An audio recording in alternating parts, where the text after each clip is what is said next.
Hi, everyone. I'm Tessa Virtue, and I'd like to officially welcome you to the spring edition of Team Canada Champion Chats. Welcome. Thank you so much for joining us. We are going to have an exciting 45 minutes ahead, chatting with an incredible athlete panel about the importance of physical and mental well-being and what it means to be a champion. So for those of you following along at home, we'd love to hear from you.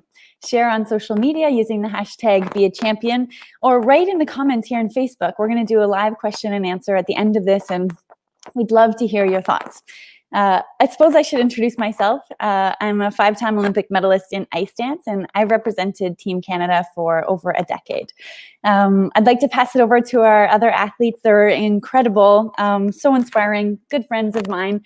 And I'd like to start the conversation with Angela. Tell us about where you are, how you're doing, and your sport.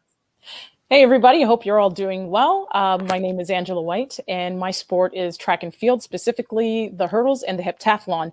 I am originally from Edmonton, Alberta, but I'm currently located in Toronto, Ontario right now.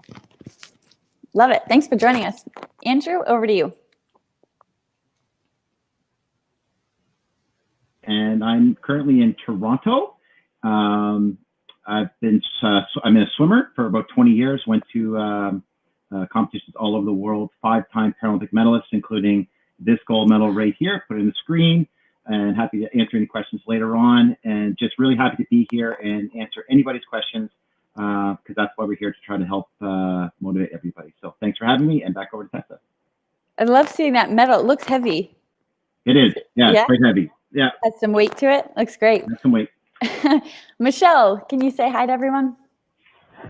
Hey everyone, I'm Michelle Salt. I am currently living just outside of Kelowna, born and raised in Alberta. I competed in the last 2 Paralympics in para snowboard, recently retired to focus on adaptive wake surfing. Amazing. We're all about adapting here at Classroom Champions, aren't we? And Lanny, last but not least, over to you. Yeah. Hi, everyone. I'm Lanny Marchant. I'm originally from London, Ontario, but I'm currently based, that's my dog Elle. I'm currently based in Boulder, Colorado. I run distance events, primarily the marathon, but really anything from the 5K up. I like to throw my name in the ring and give it a go. Incredible. Thank you so much for joining us. It means a lot. I thought before we dive into some significant conversation, it might be good to get loose, get moving a little bit. So Andrew, do you mind helping us out? Yeah, sure. So we're going to do something called the wobble, and we're going to do it really simple. The I'm wobble. going to stand up here and put my son's crying. But so basically what happens is you get your body up, you get it moving, and then so take your one hand, any hand, left hand, and just do like this, and just let it go. And then you go to your right side and you do this and let it go. And then you stand up, and then you want to go backwards and just let your body go. So everybody in there, just let your body go. And then you lean forward and let your body go. So it's right side, let your body go. Left side, let your body go. To the back, let your body go. And to the front, let your body go. There you go. Right side, let your body go.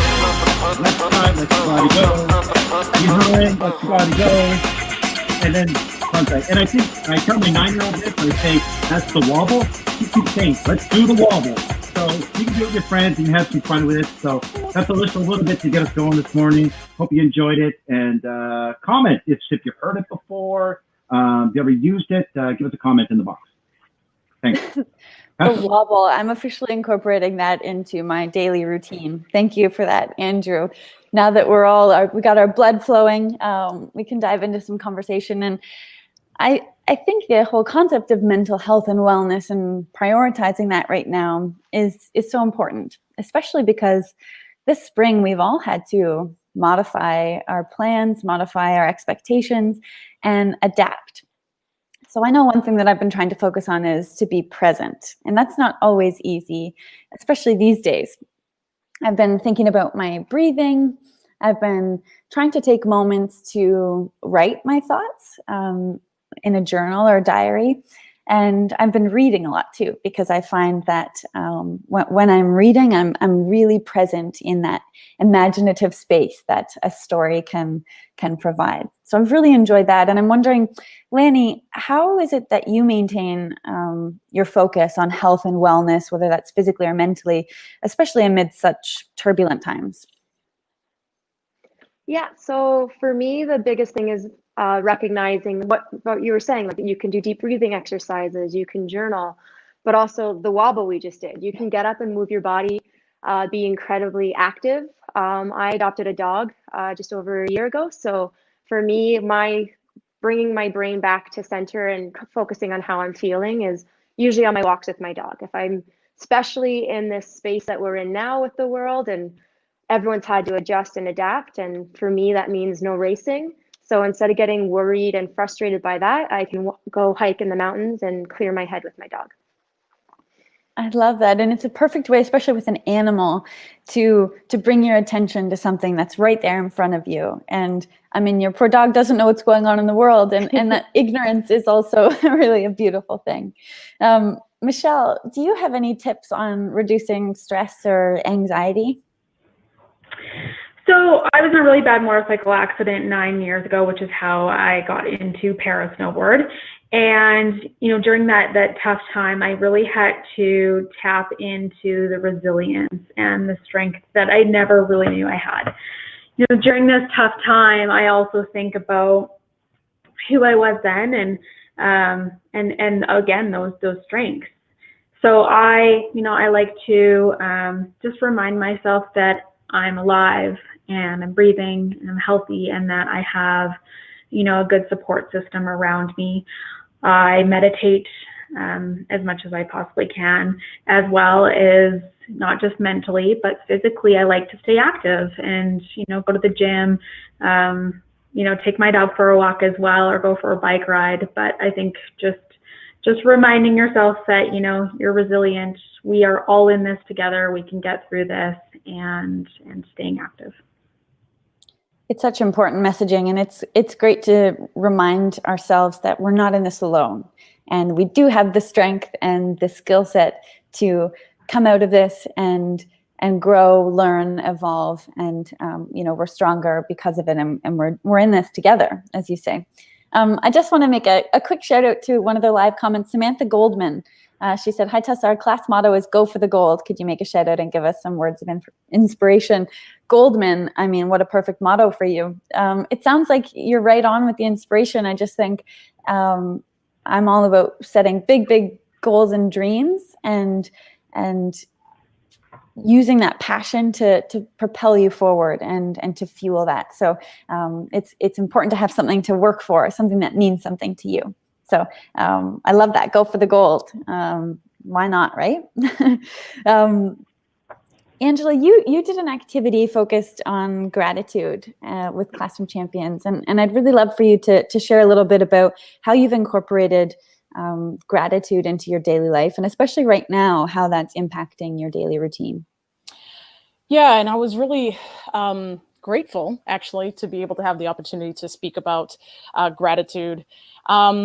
For me, I do practice gratitude on a daily basis. And so the easiest way for me is I usually do it right before I eat, because it's an easy way to get started, because I'm grateful for the food that I have and able to fuel my body for my sport. And then from there, I just usually add some more things like gratitude for the people that I get to be around, my support, my family, my friends. I'm also grateful for, good weather, whether it's raining or sunny. I think all weather is good. And just little things that might seem insignificant, but maybe it's just like a smile from a stranger, or just like a small interaction at a grocery store where somebody might be helping somebody else. So I like to add those things in. I know another way of practicing gratitude is writing it down, which I think is a great way to do that. And I think another great way to practice gratitude is to share it.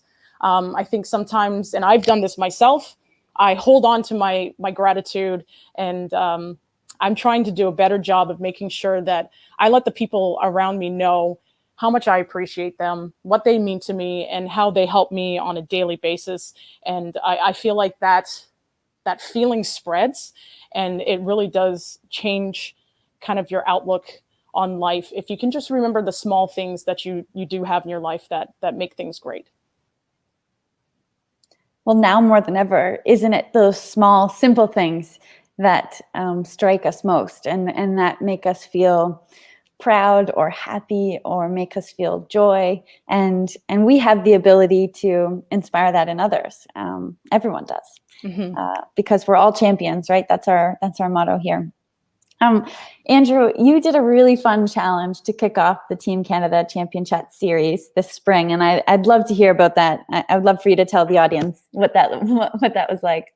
Yeah, so first up, we talked about mascots, and I think people, when they learn about the Paralympics or the Olympic Games, they're really in tune with what a mascot is. They love what they represent. They can associate with them. So what I thought I would do is I'd take a couple that I have from the Rio Olympics and Paralympics. And so this one is from the Paralympics, and this guy's from the Olympics. And together, seeing their happy faces means a lot to a lot of people. And for me, my wife actually happens to be from Brazil, so they mean something to me. And everybody watching the games looks at these mascots and has their own story of hope. And they bring a lot of joy to people's lives. And I think these days, as we're dealing with a lot of tough times outside, just to go to something that brings you happiness, whatever that happiness happens to be. So if it's a stuffed animal like a mascot, or if it's some special coin or whatever that sort of makes you happy, that's what we have to do. Because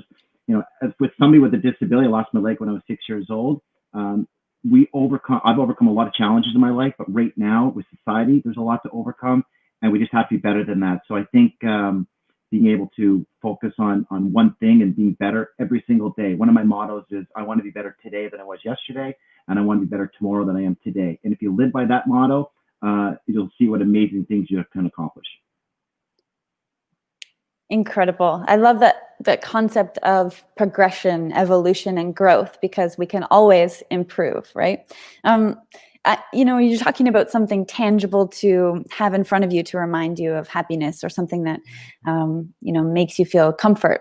I've been looking at a lot of photos lately, and printed photos that I often carry with me, and they've been so meaningful. And I wonder, I don't mean to put the other athletes on the spot here, but I wonder if maybe each of you has something you can show us.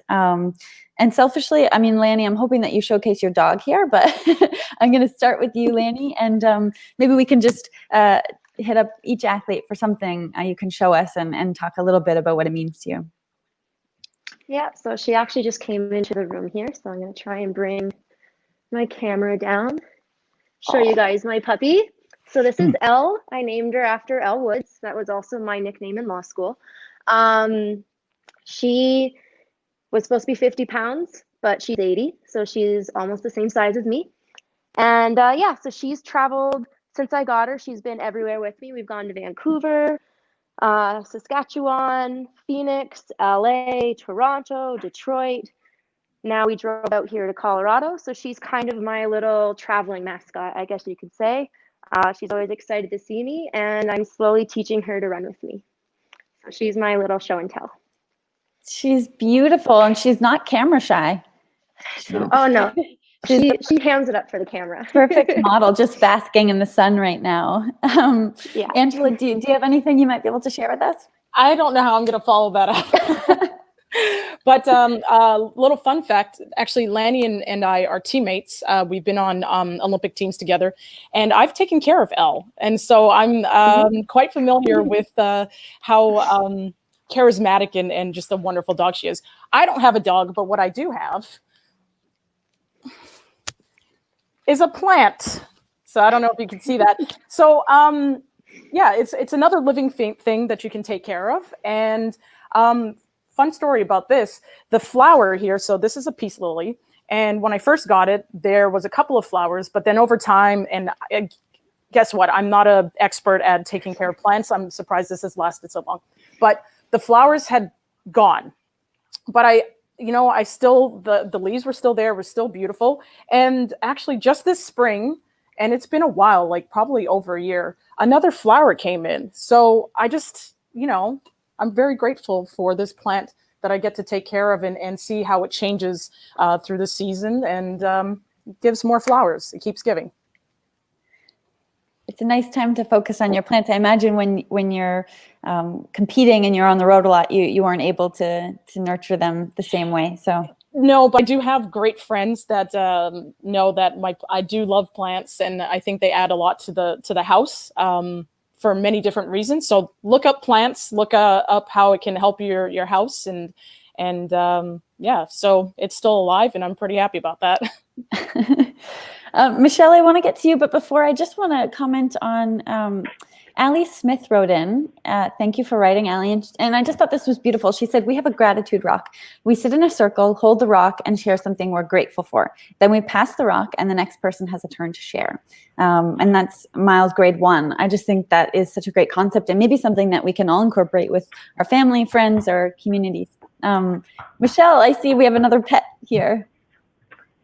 Yeah, she's not my show and tell, though. She just happened to want to be part of this conversation. This is Lenny. Lenny is a massive cuddler, as you can see. Yeah, she's been really great for my life as well. But I wanted to show you guys my little collection of legs. So when I first lost my leg back in 2011, I wasn't really sure what my life would look like and if I'd be able to get back to the things that I was doing before. I was a big runner. I obviously love to snowboard, and thanks to wonderful technology, this is my running blade that has a pretty cool Nike sole on it. And then I have my BioDAP Sports Knee, which has, as you can see, it has Fox mountain bike shocks in it. So this allows me to do, 50-foot jumps on my snowboard. I also snowmobile, dirt bike, mountain bike, wake surf with this. And it usually has a foot attached to it that also has a Fox mountain bike shock. So thanks to technology and, the amazing people that really invented these legs, and of course the one that I'm wearing, that's an $80,000 leg. Yeah, I can do everything I was doing before my accident plus more. So it's pretty incredible. Thanks for sharing that, Michelle. It's so interesting to see. How often are you switching your legs? I definitely switch them when I'm doing sports, so that is quite often. The leg that I have on right now, which is this fancy thing, it is computerized. It's got a nice cover on it. That's the leg that I use for walking around and such. But again, when I'm doing sports, I have my trusty sports knee and my running blade. So neat. We really appreciate you sharing. Thank you. Andrew, I was wondering if you've picked up any new hobbies throughout this time of spending more time at home. Oh, sorry. Was that directed to me or to Andrew? Well, Andrew, but I would love to hear from you too, Angela. Oh, Andrew, you go ahead and take this. All right. So I obviously as a swimmer, the pools are closed these days, so it's difficult to get out. My artificial leg cost $8,000, not 80, but I know about the 80 grand leg. So I was having a hard time trying to work out, to sweat a little bit, to maybe lose a few pounds. So my wife and I decided to get a treadmill. We only have a 1,000 square foot condo here in Toronto, but the treadmill is going great so far. And I kind of pushed my comfort zone because for somebody with above knee amputation, it's not something that I normally was comfortable doing. But it's something that I sort of needed to push myself with. So I started sort of on the treadmill, and I do it 3 times a week, and I'm finding something different that I've never done before. So I don't know if you call it a hobby, but it's certainly something that I'm happy that I'm doing. And I think when I finally be able to get back in the pool, I'll be a little bit better fit for when that happens. That's great. I was just reading some more of the comments, and Samantha Goldman said, Michelle, one of my students just said that you are brave and strong. And I think we can agree that each of the athletes on the panel here are brave and strong, but everyone watching at home is too. There was one more question from Danny Frittata. Was there any point in time, Angela, I'm gonna go to you on this one. Was there any point in time in your life when you felt overwhelmed with your training? You know what? I think sometimes it happens more often than you think. Usually when things are going smoothly, it seems to go by really, really fast. But the athletes usually go through a lot in a training year, and especially in a quad leading up to an Olympics. Over the past, I've had a very long career. I've been on the national Canadian team for track and field since 2001, and I've definitely had some roller coasters. I've been lucky to not have too many injuries, but as of late, I've been struggling with some injuries. And then usually what happens is when you're in training, you know what you want to be able to do, but you just can't quite do it. You see other people excelling and doing well and building for their season. And I've had to spend a lot of time focusing on trying to rehab and get back for this, well, for the 2021 season now. But I think the biggest thing is just refocusing. So instead of focusing on the season ahead, I just focus on my rehab and anything I can do to get better. But yeah, it's definitely not always been a smooth ride. And I think that's kind of what makes sport really, really interesting, is to see the peaks and the valleys that go through a season. And just kind of always try to stay focused on what you can do.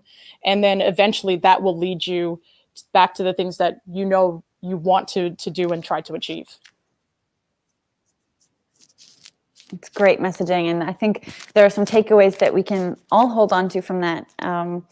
Pivoting, maybe coming up with a new strategy when something doesn't go exactly the way that we planned, and also embracing that, because so often those obstacles or rocky times are the moments that actually offer a greater chance to improve our skill set and be open to that feedback. So thank you. We have a question that was submitted to the parent-teacher dashboard on the website, and it's Miss Zaneri, who teaches grade 5-6 at Park Allen School in Edmonton. Hi, Miss Zaneri. Thanks Edmonton! Oh, yes! Thanks for writing in. We got some hype there. She says that she and her students really enjoyed learning about the Canadian athletes, and she has a question for myself and some of the other athletes. Miss Zaneri asks, what inspired you to choose ice dance, and did you always know that this is what you wanted to do? When I was 6 years old, I was in grade 1, so the same age as some of the students watching today. My class was going on a field trip to the arena, and I wanted to be able to skate with my classmates. So I asked my grandmother to take me to an arena to get some lessons so I would be ready. And that was my first experience on the ice, but I met Scott, my skating partner, who I did ice dance with. I met him when I was just 7 years old. And I learned pretty quickly that I loved competing. I loved dance. I loved challenging myself in a new way. And I was passionate about ice dance. But I don't think I believed when I was 7, 8, 9, 10 years old that I would ever go to the Olympics. So for me to reflect back on that decision, I never thought ice dance will be my career. That's my path in life. But it naturally happened, and I'm so grateful it did, because I really loved the chance to travel, to express myself creatively. So maybe if I had learned the wobble before, I could have incorporated that into a routine. But I'm really grateful that ice dance did become the direction I took in life. Michelle, I'd love to hear your take on that. How did you get into sport, especially snowboarding? Yeah, so I was a snowboarder since I was 13 years old. We went on a snowboard ski trip with our class, and of course I grew up in a small town, so that was like the highlight of the school year. And I jumped on a snowboard and I was like, this is it. I absolutely love this sport. And so my dream was to be a pro snowboarder. I pushed myself in the park, in the pipe. But as I became an adult, that kind of got pushed onto the back burner, and life carried on. At 26, I was in a motorcycle accident and lost my leg above the knee. And I was on life support for 7 days. And when I came off life support, I was told about my leg. And yeah, it didn't take long. Within, I'd say, hours, I had decided that I wanted to go to the Paralympics.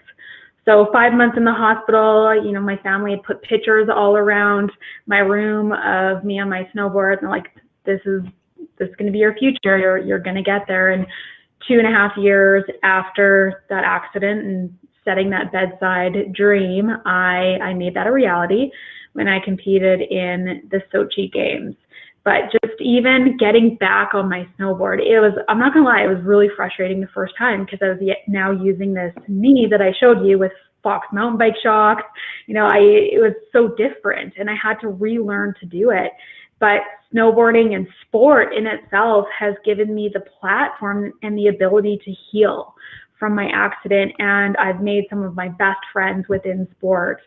You know, it always be such a big part of my life, but snowboarding in itself has, I couldn't ask for more when it comes to, you know, I guess a career as an athlete and the people that I've met along the way.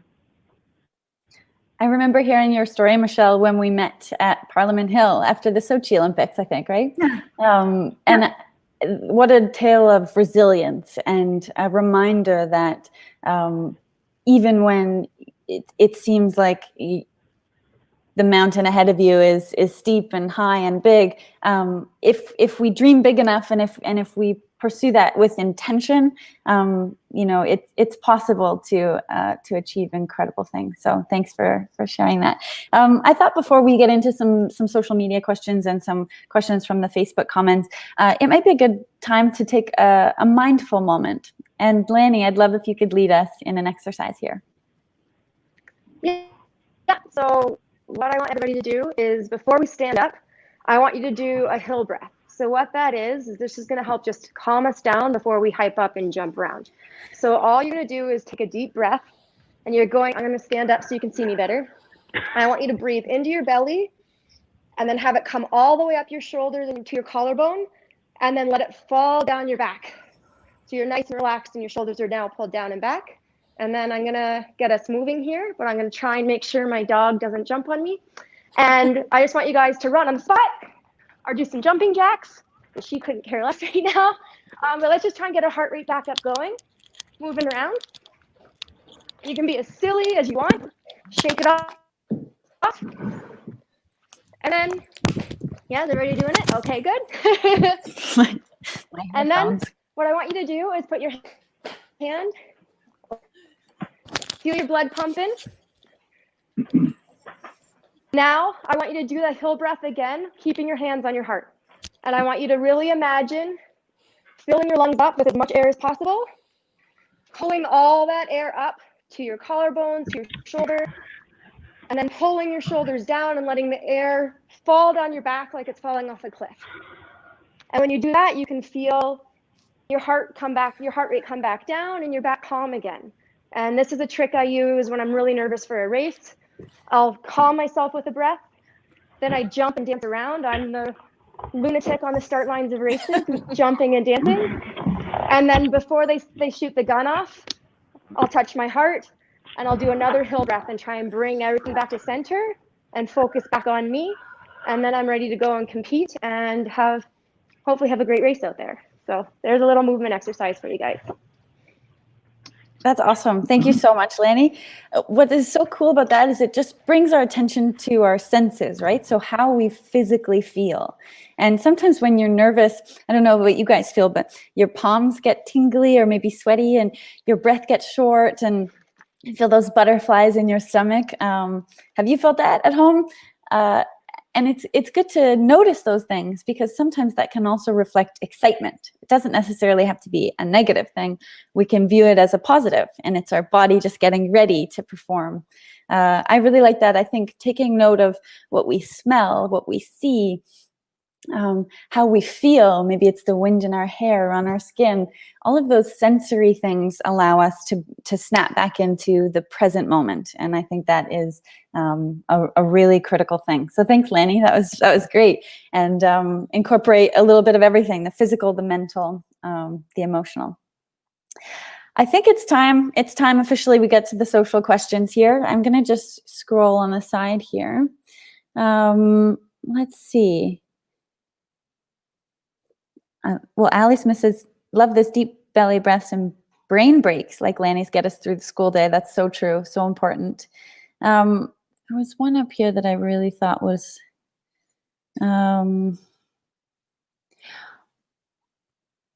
Sarah Denham says, hi everyone, I was wondering, what is one thing you have learned about yourself over the past few months during these unusual times? Andrew, why don't you take that one?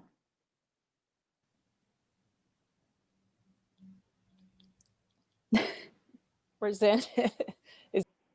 Yeah, so I think that I don't know if it's something that I've learned, but some I've always known that we just have to be tough.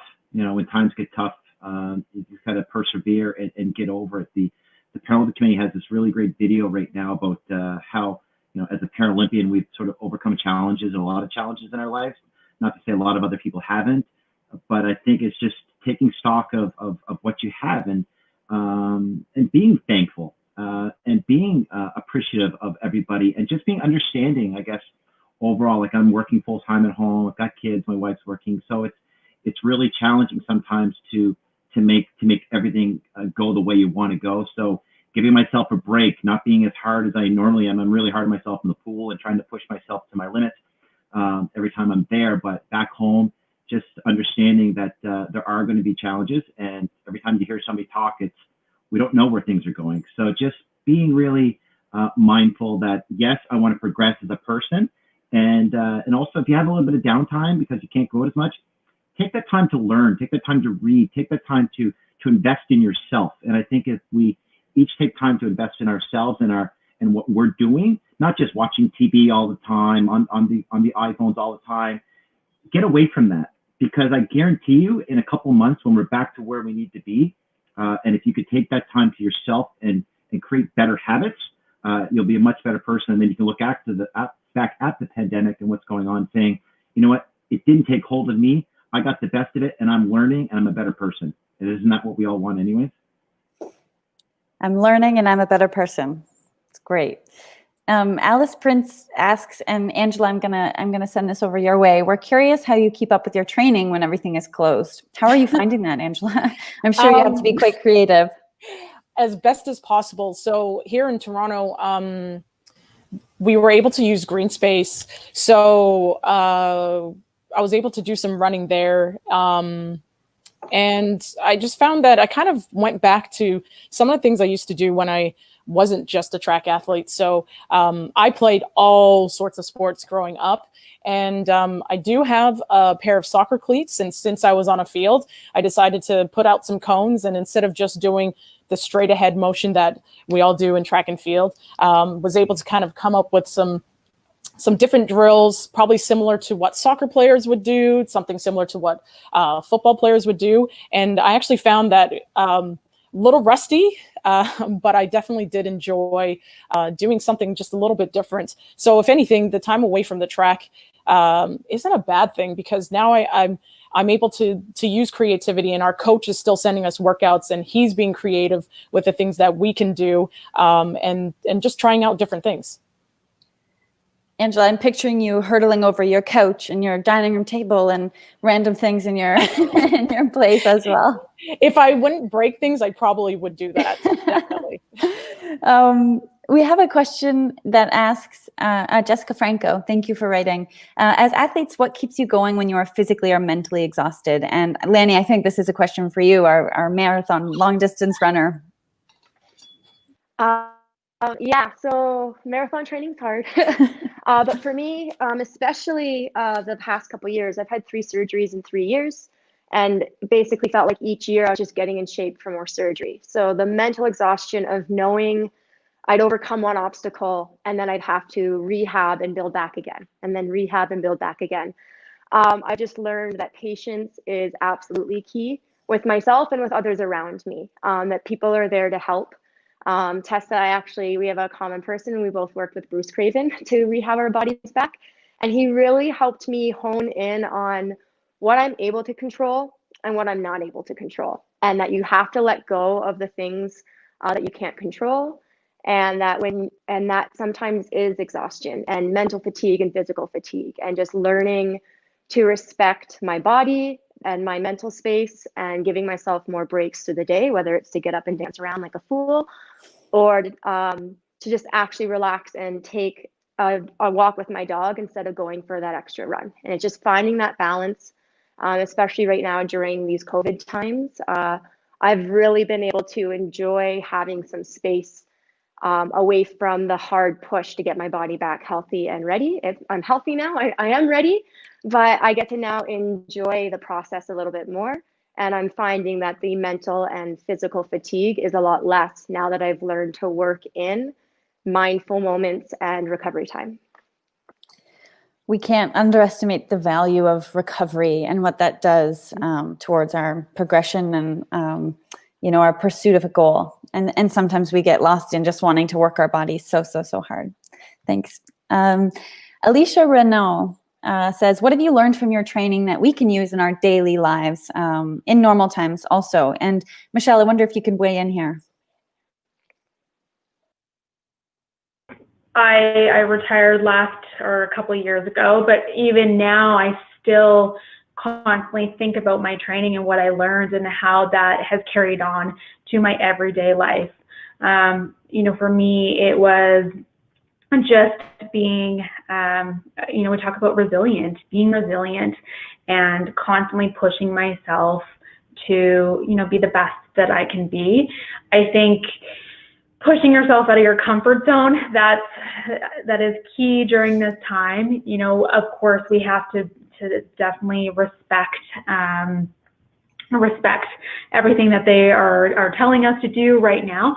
But I think that we are learning to adapt right now. And if that means we have to do something that we haven't done in the past or that is new to us, then we do that. And I constantly was like, okay, I have to go over the start section, and this is very scary for me, and I don't know the outcome, but I'm just going to try this, and I'm going to figure out a way to do it, and I'm going to get through it. And so that is something that has definitely carried on to my everyday life, pushing myself out of my comfort zone within reason, of course, and within those protocols and yeah. Just rambling now. No, we embrace the rambling. We love that. And I like when you said you just have to try, because sometimes, all we can do is our best, and we just do our best in the moment.